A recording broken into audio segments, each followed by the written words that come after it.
ব্যাপারটা এরকম যে এখানে সব ইনফরমেশনই থাকবে, আমি জাস্ট দুটো দেখালাম।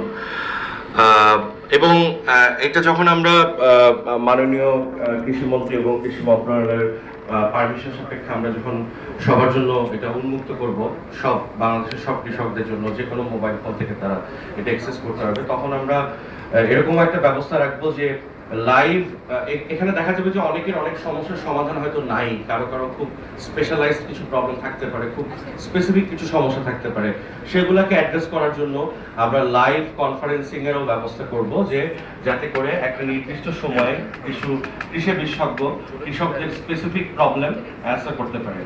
এছাড়াও আমি মাননীয় মন্ত্রী মহোদয় এবং সংশ্লিষ্ট সবাইকে জানাতে চাই যে আমরা পৃথিবীর সবচেয়ে বড় মোবাইল ফোন ম্যানুফ্যাকচারার কোম্পানি, আমি নামটা বললাম না, পরেই দেখা যাবে ইনশাআল্লাহ, ওদের সাথে কাজ করছি, যারা ওদের মোবাইল ফোনের মধ্যে ফ্যাক্টরি থেকেই বাংলায় কৃষি সংক্রান্ত বিভিন্ন জিনিসপত্র ওরা ফ্যাক্টরি থেকে লোড করে দিবে, এবং সেখান থেকে কৃষক বাংলায় দেখতে পারবে যে দ্রব্যমূল্য কত, ইনপুট যেসব সব সামগ্রী আছে কৃষিতে, সার বীজ এগুলো কোথায় পাওয়া যাবে, দাম কত, আশেপাশে কোথায় পাওয়া যাবে। বেসিক্যালি কৃষি তথ্য সার্ভিসের সহযোগিতায় আমরা যে বাংলাদেশকে যে অ্যাগ্রো ইকোলজিক্যাল জোনে ভাগ করা হয়েছে, সেই জোন অনুযায়ী ইনফরমেশনগুলো ডিস্ট্রিবিউট হবে, এবং সিলেট জোনের যে ভদ্রলোক মোবাইল ফোন থেকে অ্যাক্সেস করবে তার কাছে ওই জোনের যেসব ইনফরমেশন রিলেটেড আছে সেগুলাই তার কাছে আসলে শোনা যাবে।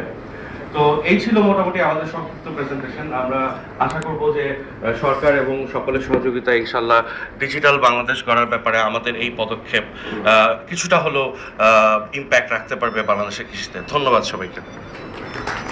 ধন্যবাদ মোস্তফা সাত্তার। আমরা আশা করি তথ্য প্রচারণা যথাযথভাবে কাজে লেগে বাংলাদেশের কৃষক সমাজ তাদের উন্নতি করতে পারবে। সম্মানিত সুধী, এবার আমরা কথা শুনবো যাদের জন্য কৃষি, সে বিশাল কৃষি